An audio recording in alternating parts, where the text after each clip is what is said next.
Assalamualaikum warahmatullahi wabarakatuh. Alhamdulillahi rabbil alamin. Wal aqibatu lil muttaqin. Wala udwana illa 'alal zalimin. Asyhadu an la ilaha illallah wahdahu la syarika lah. Wa asyhadu anna Muhammadan abduhu wa rasuluh.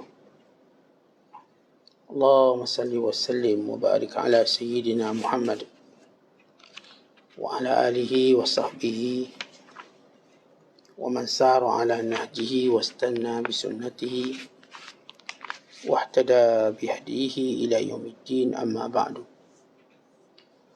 Wa qala al-musannifu rahimahullahu ta'ala wa nafa'ana Allahu bihi wa bi ulumihi fid dharain, amin. Telah berkata Imamul Allamah Syekh Abdul Qadir Al-Jilani, semoga Allah Ta'ala merahmatinya dan kita mendapat manfaat serta barakah ilmunya. Wahai orang yang mengejar dunia, wahai orang yang mencintai dunia, mari maju ke depan supaya aku menunjukkan kepadamu keaibannya. Dan aku tunjukkan kamu jalan menuju kepada Allah Azza wa Jalla, agar engkau berkumpul dengan orang-orang yang menginginkan wajah Allah Azza wa Jalla. Kamu sekalian pikung, dengarlah apa yang aku katakan kepada kamu, kemudian amalkannya dengan penuh ikhlas pada amal kamu itu. Jika kamu buat apa yang aku ajarkan, lalu kamu mati dalam amalan itu, nescaya kamu akan diangkat ke tingkat illiyin. Dan bila kamu memandang ke sana, nanti kamu akan memandang asal bicaraku datangnya dari sana. Maka barulah kamu akan mendoakan bagiku dan memberi salam kepadaku, serta kamu menyedari hakikat apa yang aku tunjukkan kamu kepadanya. Wahai kaum, hilangkan tuduhanmu terhadap diriku dari hati kamu. Aku bukan main-main dalam bicaraku, dan aku juga tidak inginkan dunia dari bicaraku ini. Aku hanya berkata yang benar dan menunjukkan kepada yang benar. Aku sepanjang umurku selalu menyangka baik terhadap kaum salihin, dan aku berkhidmat kepada mereka. Dan itulah yang memberikanku manfaat. Aku tidak minta upah daripada kamu atas nasihatku dan bicaraku itu. Harga nasihatku ialah untuk beramal dengannya, iaitu suatu bicara yang memang baik untuk dibuat dalam khalwat dengan penuh ikhlas. Nifak itu akan hilang bila terputus padanya segala macam tipu hela dan sebab-sebab. Dipandang keimanan dan keyakinan itu bukan untuk jiwa dan hawa nafsu. Yang begini boleh laku kepada orang mukmin, tidak pada orang munafik. Wahai kaum, tinggalkan semua omong kosong dan cita-cita yang batil. Lalu bekerjalah dengan zikir kepada Allah Azza wa Jalla. Berbicaralah bila ada yang memberikan manfaat buat diri kamu, dan tinggalkan pula apa yang membahayakan kamu. Jika engkau hendak berbicara, fikir dahulu apa yang engkau mahu bicarakan, serta pasangkan niat yang baik. Kemudian barulah engkau berbicara. Sebab itu dikatakan, lidah orang yang jahil di hadapan hatinya, dan lidah orang yang berakal lagi alim di belakang hatinya. Lebih baik engkau membisukan diri.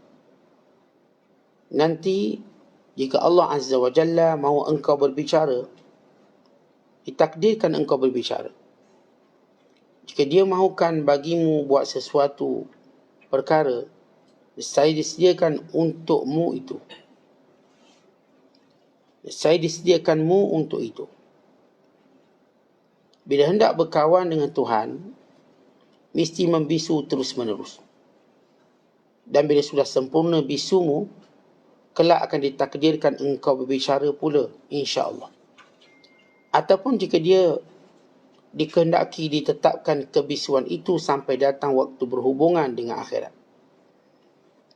Inilah maksudnya dari sabda Nabi sallallahu alaihi wasallam, barang siapa yang mengenali Allah tumpul lisannya, yakni akan tumpul lisan zahirnya dan batinnya dari menentang Allah terhadap segala apapun. Semuanya menjadi setuju dan rela tanpa ada tentangan. Buta kedua belah mata hatinya dari memandang kepada selain dia. Rahsianya terkoyak-koyak. Perkaranya hancur luluh. Harta kekayaannya terpisah-pisah. Dan dia terkeluar dari wujudnya sehingga hilang daripadanya. Sehingga hilang daripada hatinya dunia dan akhiratnya. Dan lenyap pula namanya dan bentuknya. Allah Ta'ala berfirman, Summa idha sya'a ansyarah. Kemudian jika Allah kehendaki disebarkannya. Dia telah mewujudkannya sebelum ada. Mengembalikannya menjadi makhluk lain. Membinasakannya dengan kuasa kebinasaan. Lalu dikembalikannya dengan kuasa kekekalan supaya dia memohon untuk bertemu. Kemudian dikembalikannya agar dia menyeru semua makhluk dari kefakiran kepada kekayaan. Kekayaan di sini ialah kekayaan dengan Tuhan Allah Ta'ala. Kekayaan dengan Allah Ta'ala. Dan berhubung dengannya. Dan kefakiran ialah terjauh daripada Allah Ta'ala dan kecukupan dengan selain daripada dia. Muslimin dan muslimat sedang penonton yang dirahmati Allah sekalian. Masih lagi dalam wasiat, nasihat serta tafakur daripada kalam Syekh Abdul Qadir Al-Jilani. Ingatan-ingatan, tazkirah-tazkirah kepada hati yang ingin kembali kepada Allah. Kepada jiwa yang ingin mencari kecintaan Allah. Dan kepada kehidupan yang menuntut keredaan dan keampunan Allah Subhanahu Wa Taala. Seorang yang memang dalam hidupnya untuk kembali kepada Allah dengan sebenar, untuk melalui perjalanan hidup yang diredai dan mendapat pengampunannya, pasti kita sibuk mencari mana kesilapan kita, memperbaiki mana kekurangan kita, dan berusaha bersungguh-sungguh untuk menjadikan syiar hidup kita bahawa hari ini lebih baik daripada semalam. Dan esok lebih baik daripada hari ini. Maka persoalan yang perlu kita lihat tentang segala perbuatan dan pekerjaan kita. Mana-mana perbuatan dan pekerjaan kita yang mengurangkan masa akhirat. Dan yang menghilangkan nilai akhirat. Atau pekerjaan yang menjadikan terhakisnya cinta kita kepada akhirat, maka inilah dunia yang kita perangi. Inilah dunia yang disebut oleh Allah Ta'ala dalam Al-Quran, وَمَا الْحَيَاةُ الدُّنْيَا إِلَّا مَتَاعُ الْغُرُورِ. Tidaklah kehidupan dunia itu melainkan nikmat yang menipu. Bila Syekh Abdul Qadir memulakan perkataannya dengan berkata, wahai yang mengejar dunia. Yang dimaksudkan dengan wahai golongan yang mengejar dunia sehingga dia meninggalkan akhirat. Walau sifat dunia dia tak ke mana-mana. Dia bergerak mengikut takdir Allah Subhanahu Wa Taala. Maka bila seorang cuba mengejar dunia, sebenarnya dia sedang meninggalkan dunia, bukan memperolehinya. Maka dia akan menjadi lebih fakir daripada apa yang dijangkakannya. Kerana itu bila seorang sibuk dengan dunia dan sibuk mencintai dunia sehingga dia mula rasa tenang bahawa kehidupan ini cuma di dunia, berarti dia sudah ditipu. Dia cuma merasakan kebahagiaan ini cuma di dunia, berarti dia sudah ditipu. Dia cuma meyakini bahawa segala yang dia nak ini ada kat dunia, maka dia ditipu. Sehingga dia terhijab daripada melihat alam yang lebih luas, yakni alam akhirat. Sehingga dia lupa kepada alam yang abadi, alam syurga. Maka ini disebut sebagai golongan yang ditipu oleh dunia. Sehingga bila dia ditipu oleh dunia, maka dia akan meninggalkan perintah Allah satu persatu. Bila dia ditipu oleh dunia, maka hilanglah kelazatan dia untuk beribadat kepada Allah. Maka daripada kemuliaan hamba Allah, dia akan menjadi kehinaan hamba manusia, hamba dunia, dan segala cabang-cabang dunia. Yang disebut dalam hadis, ta'isa abdu dinar, ta'isa abdu dirham. Maka celakalah orang yang menjadi hamba kepada duit, dinar, dirham, yang menjadi hamba kepada makanan, yang menjadi hamba kepada pakaian. Sehingga suka dan marahnya pada perkara ini. Kalau tak dapat, maka dia marah. Kalau dia dapat, maka dia suka. Sehingga dia lupa bahawa marah dan suka kita pada perkara akhirat. Kalau kita dapat perkara akhirat, maka kita suka. Kalau kita tak dapat, kita mencela diri kita. Sebagaimana disebut dalam hadis, bila kita diilhamkan dengan perkara yang baik, maka pujilah Allah.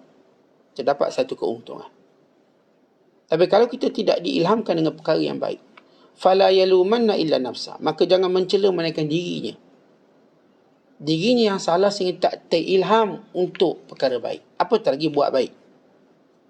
Tuan-tuan, bila betul hubungan kita dengan Allah, maka yang datang dalam ilham, yang datang dalam bisikan, yang datang dalam khawatir, lintasan-lintasan kita, semuanya baik-baik. Tetapi kalau kita tak baik, maka datang ialah lintasan yang tidak baik, ilham yang tidak baik, yang disebut sebagai lamatun minasyaitan, iaitu bisikan syaitan. Dia sebut sebagai waswas syaitan, alladhi yuwaswisu fi sudurin nas, yang terus meragu-ragukan hati manusia, meragu-ragukan hati mereka. Maka oleh kerana itu, bila kita tahu kesungguhan kita ialah untuk mengejar akhirat, bukan kita senantiasa memikirkan akhirat berbanding kita memikir dunia. Hanya dengan kita memikir akhirat, kita akan nampak jalan. Jalan menuju ke akhirat dengan menyibukkan diri, memperbaiki diri. Tetapi kalau sekiranya kita sibuk dengan dunia, maka kita akan nampak jalan kebinasaan yang menjadikan kita lupa mana keaiban kita. Lalu kita menyalahkan semua orang melainkan kita. Ini jalan akhirat, maka kita lalu jalan akhirat, makin kita nampak salah kita, makin kita nampak kurang kita. Tapi kalau kita lalu jalan dunia, maka kita nampak salah orang lain, maka kita nampak semua kejahatan pada orang lain, bukan pada kita. Maka datanglah watak sombong, ego. Datanglah watak orang yang disebut oleh Rasulullah, i'jab bi ra'yihi. Dia rasa pendapat dia je betul. Maka cukup sekadar dia ada satu Facebook, maka dia maki sedunia, satu semua. Dia maki ulama'nya, ditolak semua benda. Hanya dia baru mendapat suatu ruang yang sempit bernama Facebook. Egonya menyalahkan semua orang. Ini status salahkan semua orang, dia je tak salah. Ini status nampak semua keaiban orang, dan semua wasangka buruk pada orang, sehingga dia lupa wasangka buruk pada dirinya sendiri. Kerana itu bila orang tu benar pada jalan akhirat, dia nampak keaiban dia. Makin kita nampak keaiban kita, maka benarlah kita berada pada jalan akhirat. Dan benarlah kita tak ditipu oleh dunia. Kerana dunia punya selimut yang tebal, sehingga kita tak nampak kurak panau kita. Kita tak nampak cacat diri kita. Tapi akhirat dia mendedahkan segalanya. Kerana akhirat sifatnya jujur, dia tak tipu. Seolah-olah kita bila masuk alam akhirat ini, dia macam X-ray. Hatta dizahirkan niat kita yang tak betul. Akhirnya Allah tegur kita kerana niat kamu yang tak betul. Niat kamu yang salah. Pernah diceritakan, ada seorang ulama, ketika mana dia menjaga satu kebun. Dan ni kebun dia. Datang seorang panglima tentera. Lalu panglima tentera ni, dia datang, dia tengok buah ataupun kebun ni ranum buahnya. Dia kata, bagikan aku sebiji.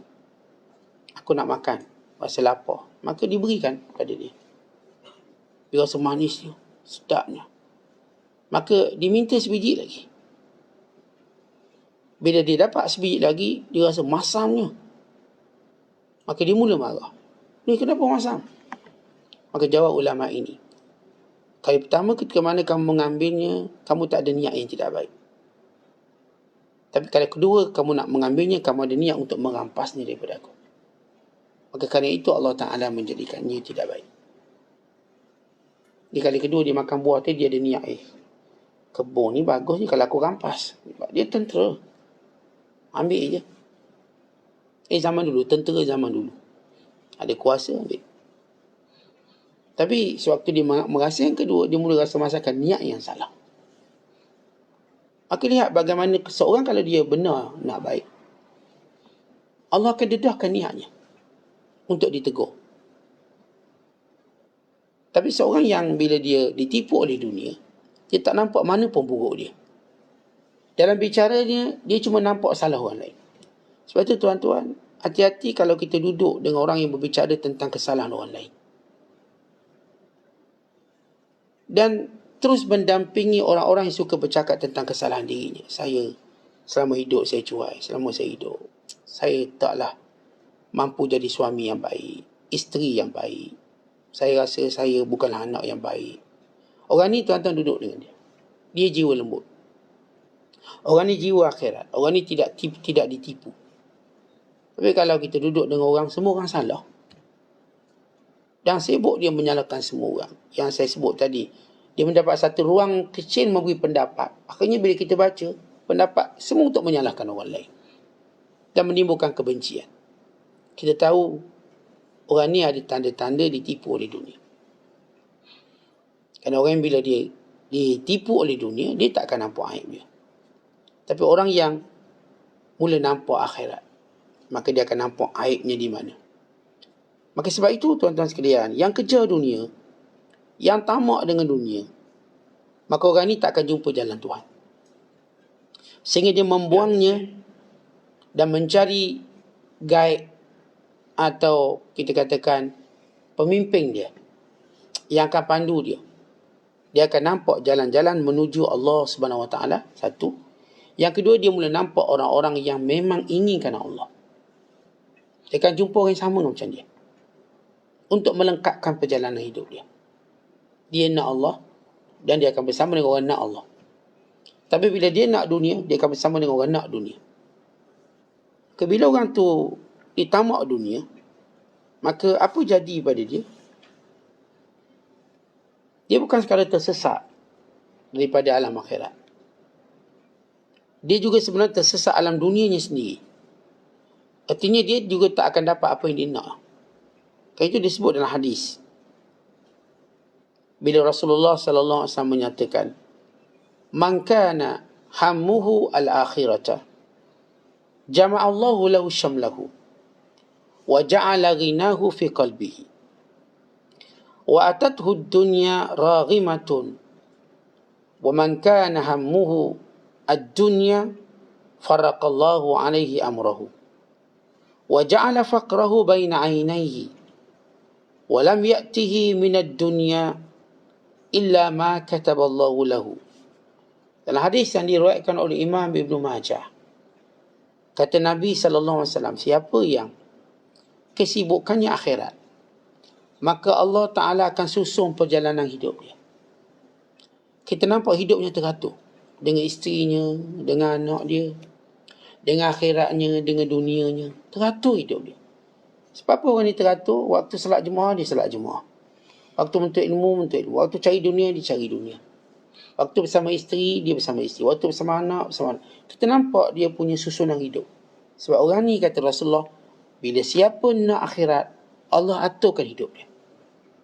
Dan yang kedua Allah beri kepadanya, ja'ala ghinahu fi qalbihi. Allah jadikan kayanya pada hatinya, bukan pada tangannya. Hatinya sentiasa rasa kaya, cukup.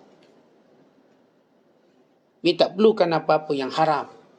Dia tak perlukan apa-apa yang boleh menghalang dia daripada ingat Allah. Tak perlu. Apa yang boleh lalaikan, saya tak perlu. Saya masa ni nak solat. Masa ni saya nak zikir. Masa ni saya nak baca Quran. Yang haram, tak perlu. Ini Allah murka. Ini menjadikan hisabnya sukar dan susah. Jadi kalau orang tu kesibukan, disebut ihtimam, kesungguhan dia, pada akhirat Allah beri dia dua benda. Hidup dia memang tersusun. Muntazam. Yang kedua, dia sentiasa rasa kaya. Cukup dengan apa yang ada. Tapi kata Rasulullah SAW, man kana hammuhu dunya, tapi siapa yang kesibukan kesungguhannya dunia, farakallahu amrah. Allah jadikan hidupnya tak tersusun. Anaknya ke mana, isterinya ke mana, dia tak ke mana. Ini mereka tidak boleh bertemu. Kalau pun bertemu, mereka tidak mampu mesra. Sebab mereka telah dididik untuk sibuk dengan dunia. Akhirnya rumah tangga ada masalah, dengan anak-anak ada masalah, dan kawan-kawan ada masalah. Semua ada masalah. Kenapa? Farakallahu amrah. Allah hurakan urusan ni. Sebab tu tuan-tuan, kalau kita kata, Ustaz, saya rasa macam masa tak sempat. Maka lihat kepada kesungguhan kita pada perkara apa. Sebab tu kalau tuan-tuan lihat, kalau kita sungguh je benda akhirat, maka lihat hidup kita mula tersusun. Daripada kita bangun. Pukul berapa bangun pagi? 4 pagi dah bangun, 3 pagi dah bangun. Kita dah boleh baca Quran 1 juzuk, 2 juzuk, 3 juzuk dah. Boleh zikir sekian banyak. Kemudian boleh banyak solat qabliyah. Yang tersusun. Solat berjemaah. Lepas tu boleh menuntut ilmu. Tersusun hidup kita. Kemudian sarapan kita. Kemudian pergi bekerja. Kemudian. Hidup itu nampak. Orang nampak flow hidup kita tu tenang. Nampak graf kehidupan kita, graf orang yang tenang. Tak huru-hara. Bukan orang yang dilanda dengan gempa bumi. Bukan yang dilanda dengan banjir. Bukan dilanda dengan kemarau. Ia satu jawa mu'tadil. Cuaca yang menyenangkan. Cuaca kehidupan dia. Ya, semua orang suka pada cuaca yang menyenangkan. Panas tak sangat panas. Sejuk tak sangat sejuk. Hujan tak sangat lebat. Ya, semuanya mu'tadil. Baik. Manakala orang yang kata Rasulullah, ihtimam dia pada dunia, dia akan kena dua bala. Farakallahu amrahu. Allah jadikan hidupnya tak tersusun. Kalau lihat graf kehidupannya, umpama graf orang yang dilanda gempa bumi, atau yang dilanda banjir, atau dilanda kemarau. Graf orang yang tak stabil. Naik turun tak stabil. Dan yang kedua, Allah jadikan, kata Nabi SAW, ja'ala faqrahu baina ainai. Allah jadikan dia sentiasa fakir. Sentiasa fakir. Maka lihat akibat. Huru-hara urusan hidup. Kemudian, dia jadi fakir. Dan yang ketiga, kata Nabi SAW, dunia yang dicari, yang bersungguh-sungguh pun, dia tak datang melainkan sekadar yang apa yang Allah tentukan. Dia kerja sampai tinggal solat, dia pun tak dapat banyak dunia. Macam tu juga. Sedangkan orang yang menjadikan ihtimamnya pada akhirat, maka dunia datang dengan keadaan hina pada dia. Tunduk pada dia. Dia yang uruskan dunia. Bukan dunia yang uruskan dia. Sebab itu, tuan-tuan sekalian, kita nak buang ketamakan kita pada dunia, kecintaan kita pada dunia, supaya kita nampak jalan Allah. Bukan ini juga supaya Allah Ta'ala cukupkan keperluan kita. Dalam hadis yang lain, riwayatkan oleh Imam Al-Hakim, kata Nabi SAW, man ja'alal humum hamman wahidan alal ma'ad kafahu Allahu sa'ira humumihi wa man tasha'abat bihil humum min ahwali dunya lam yubalillahu fi ayyi awdiyatiha halaka. Kata baginda sallallahu alaihi wasallam, siapa yang menjadikan kesungguhannya dihimpunkan cuma pada satu benda, iaitu pada hari kembali pada Allah, maka semua urusan-urusan yang lain Allah hinda, Allah jaga. Tapi siapa yang bercabang-cabang kesungguhannya semua pada perkara duniawi, tak ada akhirat, maka Allah tak peduli dia mati kat mana. Mau nak mati kat mana, ikut suka kamu. Dan kita tahu bahawa al-mar'u mata alama ya'ishu alaihi. Setiap orang dia akan mati ikut cara dia hidup. Ada saya tengok seorang hamba Allah, ini suka gendang. Suka main gendang. Gendang besar. Tiba-tiba tengah dia bergendang tu, datang sakaratul maut. Dia pun tumbang. Tapi tengah tumbang, aneh, dalam keadaan dia nazak, tangannya terus memukul gendang sampai dia mati. Ada seorang hamba Allah menyanyi. Dia tengah menyanyi, jatuh. Tapi anehnya, walaupun dia jatuh, dia masih menyanyi. Dan dia mati. Ini disebut al-mar'u yamutul mar'u ala ma ya'ishu alaihi. Seorang itu akan mati ikut bagaimana cara dia hidup. Takkah kita takut? Sebab tu kita sibuk dengan dunia, kita mati macam tu. Mati macam tu. Ataupun kita inginkan kita mati dalam kesibukan akhirat. Ada orang, walau dalam keadaan dia mati, tangannya masih beri isyarat zikir. Lidahnya masih menunjukkan dia sedang berzikir. Nampak? Oleh kerana itulah bila kata Nabi SAW, siapa yang menjadikan semua kesibukannya dihimpunkan pada satu, iaitu ingat akhirat.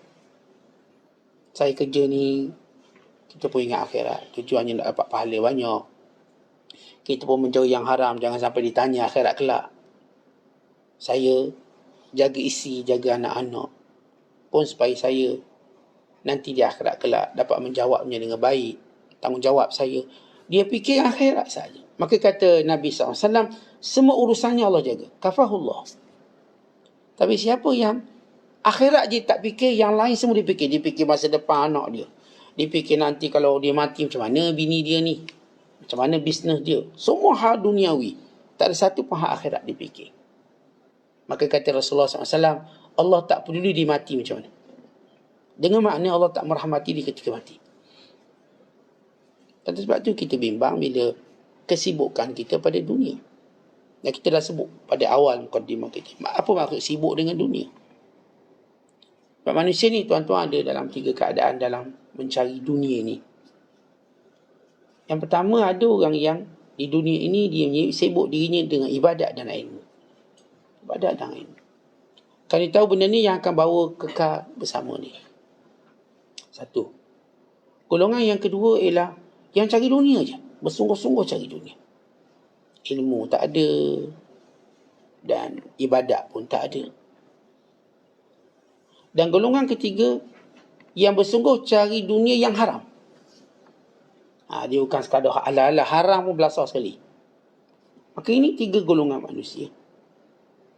Ada golongan manusia yang dia dengan ilmu dan ibadat. Maka ilmu tadi menjadikan dia cuma mengambil dunia, apa yang boleh membantu ibadat dia. Sebab dia sibuk ilmu dan ibadat. Kalau dia kerja ke, kalau kumpul duit, kalau dia apa pun, dia berdasarkan ilmu. Ini yang halal, ini yang boleh, tujuannya untuk ni, tujuannya untuk ni. Digabungkan ilmu tadi untuk membentuk ibadat. Ibadat dia dalam perniagaan, ibadat dia dalam berkeluarga, ibadat dia dalam ekonomi, dalam peladangan, semua benda. Ilmu dan ibadat digabungkan. Ini orang bertuah. Setiap detik dia tahu. Yang kedua, dia ni jenis cari dunia je. Kalau tak ada ilmu, cari dunia je. Memang dunia dicari ni halal lah ke? Dia mungkin kerja sini, kerja sana. Halal semua, tak ada masalah. Dia tak kerja benda syubhah, benda haram, tak ada. Memang kerja ni ternak kambing, jual kambing. Beribu dia jual lembu. Haram tak? Tapi kesibukannya sehingga dia tak ada masa untuk akhiratnya. Kalau ada pun dalam keadaan seperti melepaskan batuk di tangga. Atau dalam keadaan dia tergesa-gesa. Semayang kena tergesa-gesa. Semua benda tergesa-gesa. Dia tak boleh tenang sebab sibuk ni. Kadang-kadang qadha lah. Sekali dia kata, Allah, tak apalah ni, rasa tak sempat lah solat sekarang. Qadha lah. Semua di qadha. Nuntut ilmu pun di qadha lah. Tak sempat lah nak dengar kuliah. Tak apa, saya qadha. Di minggu depan saya dengar kuliah lah. Kan ada online sekarang saya dengar. Minggu depan. Dia nak qadha semua. Maka dia hilang semua. Orang ketiga ni paling celaka sekali. Yang dia mencari dunia yang haram sekali. Rasuahnya semua. Judinya, perkara riba. Dia belasah semua. Ini habis. Yang kedua tadi rugi. Yang ketiga habis. Hancur binasa. Yang pertama selamat. Tuan-tuan pilihlah nak cari dunia macam mana. Nak cari dunia kita macam mana. Kemudian kata Syekh Abdul Qadir, kamu sekalian ni pikun. Antum ala haus. Kamu ni semua dalam keadaan lalai, nyanyuk. Dalam keadaan kita katakan mamai. Ni mamai belaka ni. Tak tahu nak buat apa. Dengar sini. Kata Syekh Abdul Qadir, dengar. Apa yang aku nak bicarakan kepada kamu. Kemudian amal dia dengan seikhlas kamu. Dengar apa kau nak cakap. Dan amalkan seikhlasnya. Kalau kamu buat apa yang aku cakap, nescaya kamu akan diangkat darjat ke tempat yang paling tinggi yang disebut illiyin. Dan kamu baru tahu bahawa aku bercakap bukan nafsu, tapi aku bercakap bersumberkan daripada sumber yang tertinggi. Aku bercakap mewakili apa yang Allah Ta'ala nak firmankan, nak wahyukan, apa yang Allah Ta'ala yang nak ilhamkan kepada kamu. Aku bercakap ini daripada wahyu Allah. Ya, para ulama, bila mereka ini menasihati kita, hati-hati dengan nasihat mereka. Sebab nasihat mereka ialah ramuan daripada bahan-bahan yang terpilih yang paling terbaik. Kalau kita mengambilnya, kita akan menjadi orang paling sihat dan paling menikmati kehidupan. Umpama ulama, dia seperti chef, master chef. Dia ambil semua adunan-adunan ni, dia siapkan, diberi ramuan, dimasak kepada kita satu masakan yang baik. Yang bukan sekadar sedap dimakan, sihat tubuh badan. Perumpamaannya. Setiap bicara dia, walaupun dia mungkin tak kata Allah berfirman, Rasulullah bersabda, tapi bicaranya ialah daripada sumber itu. Sebab itu tuan-tuan sekalian, bila Nabi menyatakan ulama itu waris Nabi. Kenapa sebut waris Nabi? Bukan sekadar peranan yang dimainkan. Tetapi bicara-bicara mereka, sebagaimana kata Sahal bin Abdullah At-Tustari, siapa yang nak tengok majlis para Nabi zaman dulu, lihatlah majlis ulama. Bicara-bicara mereka ialah ilham yang Allah berikan, wahyu yang diturunkan, hadis yang ditegakkan. Akhirnya kita dapat sesuatu yang sudah masak, memudahkan kepahaman kita. Tinggal lagi kita satu je, beramal. Kita tak payah nak sosok nak cari sumber macam mana. Kita beramal. Ini datang ulama ajar kita ni. Ini hadisnya, beramal. Ini hukumnya, pegang. Tentang untungnya kita, bila kita dapat mendampingi para alim ulama yang memberikan pada kita sesuatu yang sudah masak. Tinggal lagi bersungguh beramal. Ustaz ni ajar, okey, bila bangun qiyamul lail buat macam ni. Beramal je. Bila harta cukup nisab, banyak ni zakat. Just beramal. Bila kamu cukup macam ni, okey, boleh buat yang ni. Tuan-tuan sekalian, Allah Ta'ala memudahkan kita. Bila Allah Ta'ala menjadikan sebahagian di kalangan kita, memudahkan urusan kita. Cuma kita tinggal lagi sedikit langkah yang perlu kita lakukan. Umpama seorang perempuan yang nak beranak, doktor dah siap semua benda, si wanita ni perlu terang sikit, push sikit. Doktor dah prepare semua, daripada katil dekat dia punya tempat dia nak melahirkan anak, segala persiapan semua dah siap. Si wanita ini perlu, doktor kata terang. Kata doktor, terang. Pengalaman kita bersama dengan isteri kita melahirkan anak. Isteri kena buat macam tu je. Doktor cakap, terang sikit. Kalau tidak, doktor tak boleh tolong. Nanti anak pun akan mati. Itu je dibuat. Diterang sikit, ditarik nafas, diterang. Keluarlah bayi. Tapi semuanya telah disediakan. Sikit. Sama juga kita, tuan-tuan. Kita ni para ulama dah karang kitab, dah ceramah, dah tiap hari tunjuk ajak. Tinggal satu untuk kita beramal kita. Beramal dengan ikhlasnya. Nescaya kita akan berada di puncak illiyin. Nescaya tuan-tuan kita akan merasa segala kegembiraan. Dan waktu itu kata Syekh Abdul Qadir, bila kamu diangkat darjah oleh Allah sampai tahap ini, maka kamu baru kenal siapa aku. Tuan-tuan, kita bila Allah nak angkat darjah, barulah kita kenal kenapa kita kena cinta para Nabi. Kenapa kita kena cinta para ulama. Baru kita tahu. Tapi kalau kita tak sampai darjah ini, maka kita pun cinta orang fasik. Cinta pada orang-orang yang kerjanya, kehidupannya menyesatkan kita. Kenapa kita boleh cinta orang-orang fasik, boleh cinta orang-orang yang dimurkai oleh Allah? Kenapa saya sayang dia sangat? Sebab kita tidak mengenali orang-orang yang benar-benar dikasihi oleh Allah. Tapi sewaktu kita beramal dengan amalan yang ditunjukkan pada kita dengan ikhlas, nescaya waktu itu kita kenal siapa wali-walinya. Sebab tu ada orang kata, saya tidak kenal wali-wali Allah. Lalu dijawab, kerana kamu berada di tempat yang salah. Saat saya ingat macam zaman sekarang macam tak ada wali Allah. Dulu macam dengar wali itu, wali tak. Wali Allah, jumlah mereka sama sebagaimana jumlah yang ada dulu. Mereka ada. Sebagaimana setiap umat, setiap kaum ada Nabi dan Rasul. Allah beri Nabi dan Rasul mengikut keperluan kaum tadi. Demikian juga Allah jadikan ulama-ulama, Allah jadikan para wali senantiasa ada. Dia tak putus. Orang baik tak putus. Sebagaimana orang jahat juga tak putus. Cuma bila seorang kata, Ustaz, saya tak kenal lagi siapa wali Allah, siapa sekian. Maka jawapannya, kerana kamu berada di tempat yang salah. Bila kamu berada di tempat yang salah, memang kamu tak nampak. Tuan-tuan, kalau kita duduk kawasan stadium, kita tak akan mungkin nampak orang yang solat. Kalau ada pun mungkin seorang. Mungkin kalau ada nampak lah. Kalau kita duduk kat masjid, tak mungkin kita tengok orang main bola. Duduk masjid tengok tu imam sepak bola untuk bila. Tak mungkin. Yang kita tengok mereka sedang solat, mereka sedang zikir, mereka sedang baca Quran. Kenapa? Tempat kita tu betul untuk melihat orang yang betul. Jadi kalau hari ni saya kata, saya tak jumpa wali, saya tak jumpa orang soleh, saya tak jumpa sekian-sekian, saya tak jumpa orang jujur, sebab kamu berada di tempat yang salah. Kalau kamu berada di tempat betul, semua benda ni banyak, ada. Kita silap pergi kedai, maka semua barang yang kita nak memang tak ada. Kalau tuan-tuan betul pergi kedai, semua barang tuan nak semua ada. Pergi kedai ni nak kicap tak ada, nak sos apa punya kedai. Dia kena silap kedai. Kedai dia kemampuan dia setakat tu lah. Dia memang jual kicap 2 botol je. Kita nak beli 3 botol dah habis stok. Kena tunggu pula tahun depan. Ya, kedai-kedai kampung kalau kita pergi, dia jual gula-gula pun ada setabung je. Itu kalau borong setabung habis. Dia jual sekian pun sikit. Cuba kita masuk mall, hyper mall.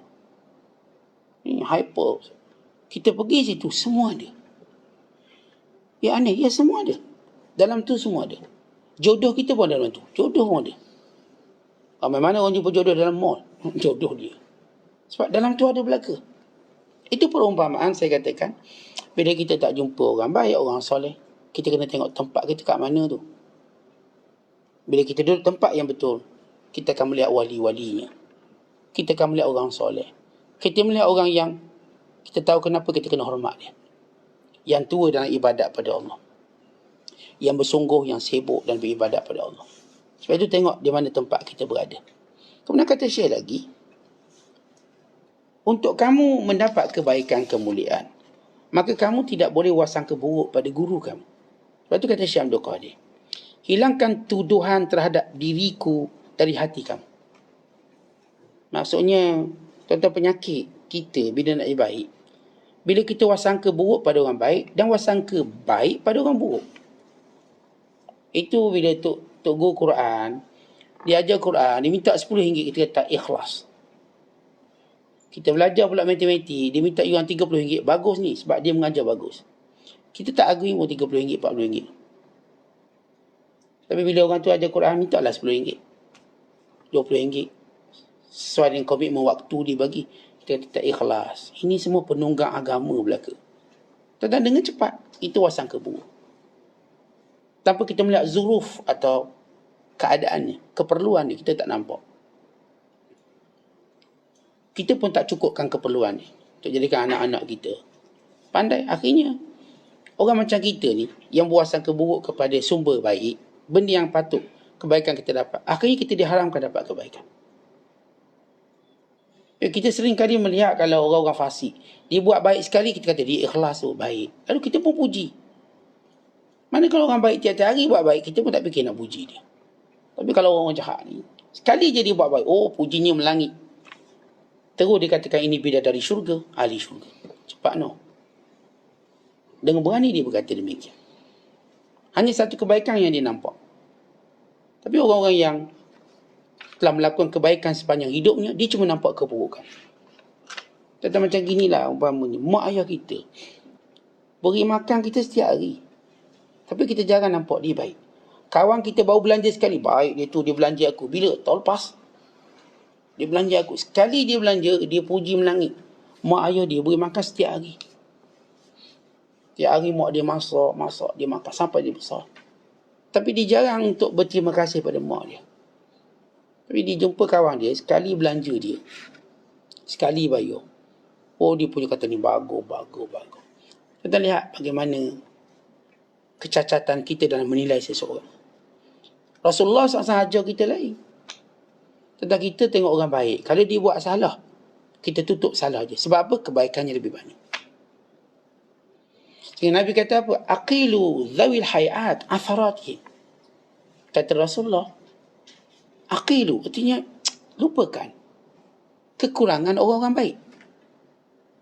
Lupakan. Kita contoh gini, mak ayah kita, dia adalah bengkeng dia, kadang-kadang rotang kita, pukul. Lupakan benda tu dengan kebaikannya yang banyak. Tok guru kita kadang-kadang ada kasar dia. Adalah buah-buah kasar, mesti ada. Saya duduk mengaji untuk tok guru saya, dia ada ayat-ayat dia kita teguris. Bukan kita pun pernah kena pukul, tapi kebaikannya cukup banyak untuk kita sebut kekurangan dia. Dia kadang-kadang kita kena berdiri lama, 1 jam kena berdiri hanya kerana tak jadi jawab soalan dia. Tapi itu bukan satu benda mengaibkan bila kita lihat kebaikannya banyak, kesungguhan dia dalam mendidik kita. Sama juga orang baik ni tuan, dia baik banyak, tapi kadang namanya manusia, dia ada zallah, dia ada kesilapan. Namun kerana dia orang baik, maka kata Rasulullah, aqilu tawi hayat atharati. Dalam mahkamah tuan-tuan, dalam mahkamah. Bila mahkamah nak jatuhkan hukuman, nilai hukuman, dia akan lihat background latar belakang orang ni. Kesalahan pertama ke kesalahan kedua. Dan dia juga lihat orang ni siapa. Dia bukan kita kata diskriminasi, tapi begitu kita meletak sesuatu pada tempat. Kalau dia memang terkenal dengan orang baik, menyumbang sekian-sekian, maka orang ni jangan dihukum begitu keras. Allah ma'ilah melainkan dalam bab hudud, qisas, ini hal lain. Tapi kalau berkait dengan yang disebut sebagai ta'zir, apatah lagi dalam pembicaraan kita, kalau dalam bab kecam mengecam kita. Kata orang ni, dia mungkin ada silap. Tak patut kita nak kecam dia melampau-lampau. Sedangkan yang betulnya banyak. Maka di sini yang kita perlu letak penilaian kita. Sebab itu kata Syekh Abdul Qadir, kalau kamu boleh buang buruk sangka kamu pada aku, dan buat sangka baik, dan kamu tahu aku berkata benar, dan nak tunjuk kepada kamu perkara yang benar, bukan aku ingin sepanjang umurku untuk menjadikan kamu orang-orang baik dan bertemu dengan orang baik, memberi manfaat kepada kamu. Bukan aku tak minta sesuatu pun daripada kamu. Tetapi beberapa kali para ulama kita minta dengan kita sesuatu. Ya, masalah kita nak beritahu hal kita, tapi apakah dia minta daripada kita? Ataupun memaksa kita. Maka orang yang macam ni kalau kita jumpa, dia tak menginginkan dunia kita. Bukan dia tidak memaksa untuk dia mendapat dunia kita. Maka kenapa kita masih wasangka buruk pada dia? Maka kata Syekh Abdul Qadir, setiap bicara yang aku sebut tadi, kalau kamu beramal secara khalwat kamu, maksudnya bila mana kamu bersendirian, sungguh-sungguh kamu beramal dengan penuh keikhlasan, maka Allah SWT akan memuliakan kamu. Kemudian Syekh menyebut tentang nifak, munafik. Kamu ni akan sentiasa ada munafik, selagi mana belum terputus segala tipu helah dan sebab musabab. Maksudnya tuan-tuan, kita kalau nak jadi mukmin sebenar, mukmin yang tak ada helah, dan mukmin yang tak bergantung pada sebab musabab. Maksud bagaimana? Baik, helah ni, kalau di sisi para ulama, siapa dalam bab kebaikan dia banyak alasan, berarti dia ada sifat munafik. Contoh, kalau kita nak buat benda baik, helah ni kita sebut alasan lah. banyak alasan kita, berarti kita ni memang ada, kita katakan, sifat-sifat munafik dalam diri kita. Kalau itu saya selalu sebut, kita dalam bab akhirat, jangan cari alasan. Jangan buat alasan. Walau ada alasan, ketepikan alasan. Alasan tidak boleh jadi alasan. Orang beriman melihat alasan itu penyakit. Contoh kalau kita tahu alasan tu penyakit, apa yang tuan-tuan buat? Rawat. Adakah seorang bila ada penyakit, dibiarkan penyakit? Sama ada dia orang yang miskin, tak mampu cari obatnya. Atau dia orang yang memang nak mati awal. Saya kalau ada sakit, kita batuk je, teringat tu obat batuk.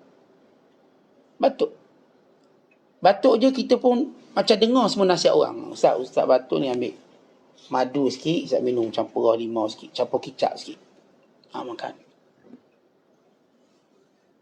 Kadang-kadang ada sahabat saya, dia ajar, kalau batuk, sebab apa batuk dia? Sebab apa batuk? Ni kuat benda batuk. Kalau macam tu, minum lagi batuk. Sampai sembuh. Ada juga petua macam tu. Batuk, okey, makan nanas banyak-banyak. Tetapi kita terbuka dengan semua obat orang beritahu. Sebab kita tahu itu penyakit. Jadi bagi orang beriman, alasan dalam beragama itu penyakit. Kenapa tak boleh bangun subuh? Saya Ustaz dah cuba bangun, tapi penyakit dah tu. Pergilah obat. Pergi obat. Masuk uak tak apa. Macam mana? Dah tahu subuh payah bangun, tidur kat masjid tu.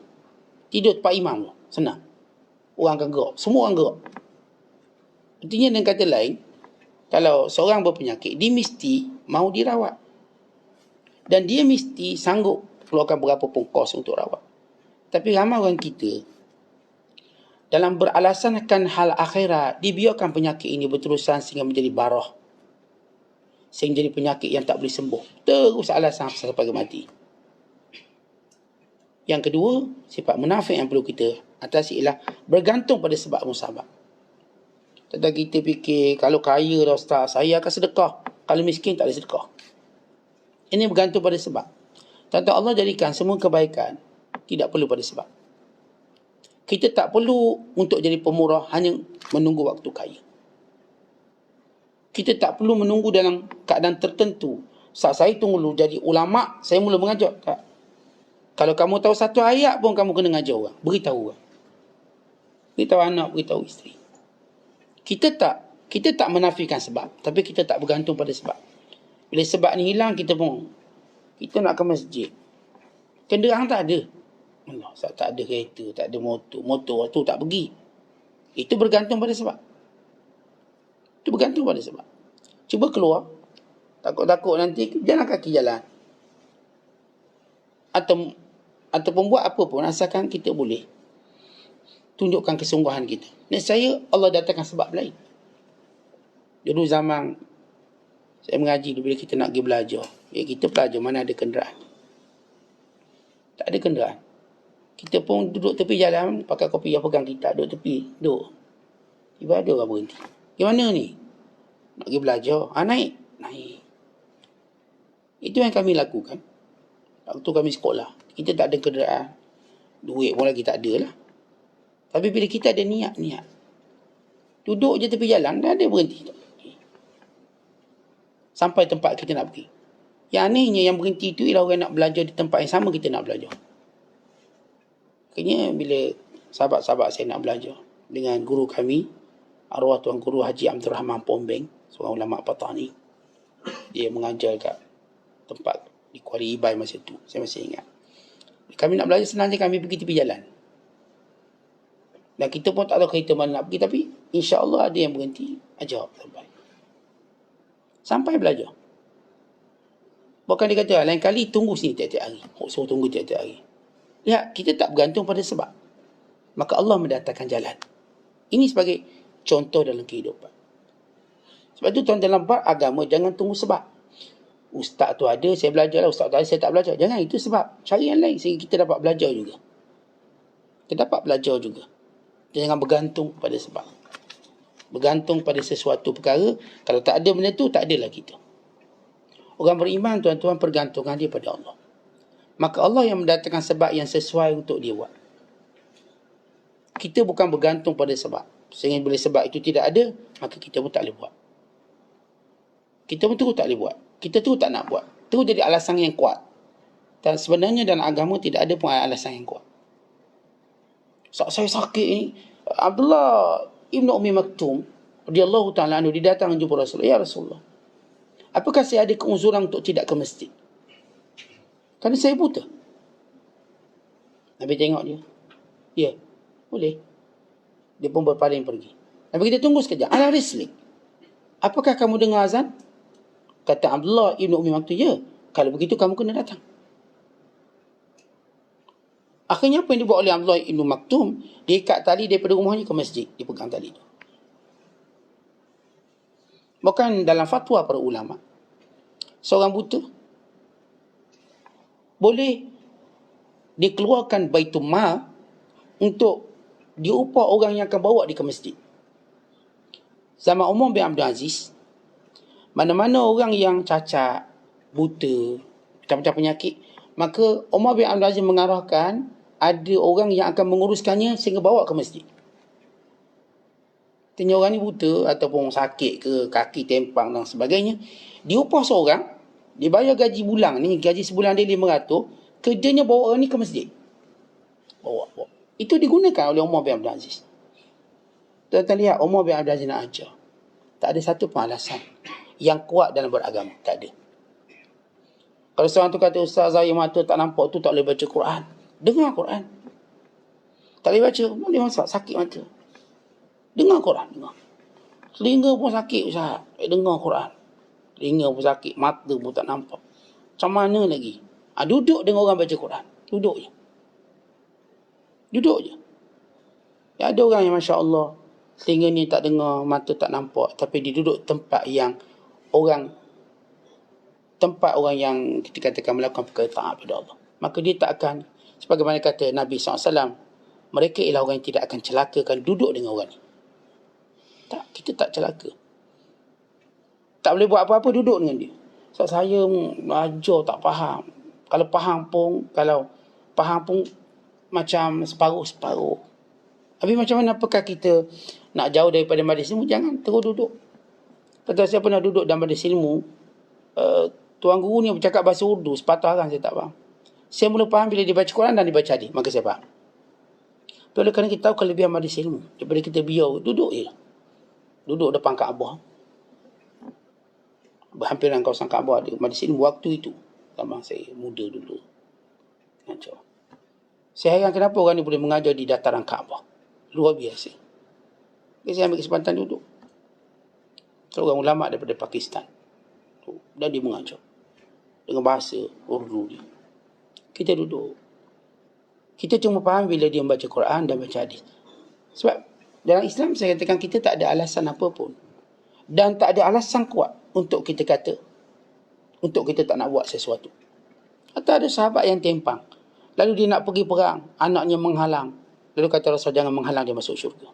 Ya Rasulullah, aku nak masuk syurga dengan kaki tempangku ini. Artinya, yang orang lain kaki tempang tu alasan. Tak, aku nak masuk syurga dengan mengatasi alasanku ini. Dan kita nak, bila kita baca sejarah para sahabat, kehebatan mereka ialah orang yang tak pernah ada alasan dan tidak pernah bergantung pada sebab dalam buat satu perkara, walau siapa pun mereka. Walaupun mereka diberi alasan syar'i sekalipun, mereka tak terima alasan tu. Ya, alasan syar'i, kita bila belajar, ada sebab-sebab yang menggugurkan sekian. Benar. Tapi sebab itu sebagai satu kelonggaran. Namun orang yang kuat agama, dia tak akan terima kelonggaran dengan mudah. Selagi mana dia nampak jalan dia. Ini yang disebut oleh Syekh Abdul Qadir. Buang sifat nifak kita. Kemudian kata Syekh, buanglah benda-benda kosong, cita-cita batil, dan sibukkan dengan berzikir kepada Allah. Sibukkan dengan banyak mengingati Allah SWT dan belajar berbicara perkara yang bermanfaat. Dan kalau boleh kita diam, kalau tak boleh bercakap benda yang beri manfaat, maka diam. Kerana orang beriman ini, lidahnya di belakang hatinya. Hati dia dulu fikir betul tak betul, bagus tak bagus. Tapi orang-orang munafik ataupun orang jahil, lidah di depan, hatinya belakang. Dia cakap dulu, fikir kemudian. Maka kita tuan-tuan setiap perkataan, kalaupun misalnya kita perlu diam, maka diam. Nescaya Allah akan berikan kita bicara hikmah. Tapi kalau kita patut diam pun nak cakap juga, maka bicara kita menunjukkan kebodohan kita. Dan bicara kita menjadi suatu, kita katakan, musibah ke atas diri kita sendiri. Sebab itu siapa yang kenal, diriwayatkan, setengah ulama, sebagaimana kata Imam Nawawi rahimahullah, haza laysa bis-sabit, ini bukanlah hadis Nabi yang sabit. Itu dikatakan bahawa Nabi bersabda, man arafa Allah kalla lisanu, siapa yang benar-benar kenal Allah, lidahnya keluh, dia tak boleh cakap. Ia maknanya betul bahawa kita, tuan-tuan, bila kita kenal seseorang, kita tak boleh cakap. Kita biarkan dia bercakap. Kalau kita benar kenal dia, tak berani kita. Kita baca Quran, tapi depan kita ni pakar Quran, tak berani baca kita, takut. Walaupun bacaan Fatihah yang memang kita baca setiap hari, jangan kata yang surah-surah lain yang sekali-sekali nak baca. Baca Fatihah depan dia pun tak terkeluar mulut kita. Kenapa? Gerun. Apatah lagi bila seorang dalam hatinya ada Allah. Maka dia takut untuk berbicara melainkan apa yang Allah izinkan. Dia takut untuk beri pandangan melainkan apa yang Allah izinkan. Maka dalam ketika itu, diamnya adalah satu ibadat. Diamnya ialah satu ketaatan. Diamnya walaupun disangka oleh orang awam sebagai kebodohan, sebagai kekurangan, tapi tidak bagi yang mengenali Allah. Akhirnya para ulama menilai seseorang bukan dengan perkataannya, tapi dengan diamnya. Orang macam kita, tuan-tuan, kita nilai orang dengan percakapan dia. Oh, dia cakap, saya tahu dia. Ni cikgu ni. Ini. Tetapi orang alim, mereka nilai seorang dengan diamnya. Bila dia tengok bijak, pandai, diamnya, dia tahu ni bukan calon-calon orang. Dia bukan calon-calon orang. Dia benar-benar orang yang kita katakan hebat. Tuan-tuan, bila kita sebut lembu ni, kalau bunyi kuat, bukan makna dia gemuk, bukan makna daging dia banyak, bukan makna susunya banyak. Lembu susu banyak, diam. Lembu yang tak berapa ada susu, ada 3-4 titik, dia punya menguaknya atau dia punya khuak, bunyi mengeboh dia tu kuat. Bila perah susu 4 titik ni. Tapi yang lembu yang tak mengeboh ni tenang. Susunya sekampung boleh minum. Dagingnya sekampung boleh kenduri. Itu perumpamaannya, diam. Sehingga saya kata-kata orang alim sebenar, dinilai orang dengan diam dia. Tengok orang ni memang pandai diam. Kita tengok orang pandai cakap, dia tengok orang pandai diam. Sebab ramai orang pandai cakap sebenarnya, tapi tak ramai orang pandai diam. Dengan diam tertentu. Dengan diam yang benar-benar yang menzahirkan nilai ilmu ni. Kemudian kata Syekh Abdul Qadir lagi, bila beliau menyebut, katanya bila seorang tidak memandang melainkan Allah, pandangan mata batinnya buta untuk melihat makhluk, cuba melihat Allah dalam semua perkara, maka ini yang dimaksudkan. Summa idza syaa ansyarah. Kemudian bila Allah kehendaki, Allah Ta'ala akan sebarkan. Baik, ayat ini maksudnya dalam surah Abasa, bila Allah menyebut seorang bila mati, maka Allah Ta'ala akan jadikan dia dikebumikan. Fa'akbarah. Summa mata fa'akbarah. Kemudian Allah Ta'ala kehendaki daripada mati tadi untuk dia bangkit kembali. Ini dimaksudkan. Summa iza sya'a ansyara. Kemudian bila sampai waktunya, Allah akan bangkitkan semua ahli kubur. Tapi Syekh Abdul Qadir memberi maksud di sini, bahawa bila orang tadi benar-benar memperbaiki hubungan Allah, dia seumpama telah mati di sisi makhluknya, kemudian dihidup kembali di sisi Tuhannya. Maknanya tuan-tuan, pandangan dia, keinginan dia, pujian dia bukan lagi pada makhluk, pada Allah. Ia kehidupan baru. Ini disebut dalam ayat yang lain. Falanuhyiyannahu hayatan thayyibah. Kami akan berikan kepadanya kehidupan yang lain, kehidupan yang baik. Dia tak hidup mengikut acuan orang kebiasaan. Dia hidup dengan acuan Allah. Aku hidup dengan acuan Allah, gembira dia dengan Allah, tenang dia dengan Allah, gerung gentar dia dengan Allah, bukan dengan makhluk, dengan manusia. Maka orang inilah orang-orang yang benar-benar akan berada dalam kemuliaan yang Allah akan berikan kepadanya segala kebaikan-kebaikan. Dan orang inilah, tuan-tuan sekalian, dia akan mendorong, mendidik manusia. Bila dia hidup kerana Allah, dia akan mendorong dan membimbing manusia, mengubah manusia daripada hidup kefakiran kepada kekayaan yang sebenar, daripada terputus dengan Allah kepada berhubung dengan Allah SWT. Maka Syekh Abdul Qadir menutup dengan berkata, kefakiran yang sebenar bila seorang itu jauh daripada Allah. Itulah kefakiran sebenar, jauh dari Allah. Dan kekayaan sebenar bila seseorang itu cuma cukup dengan Allah.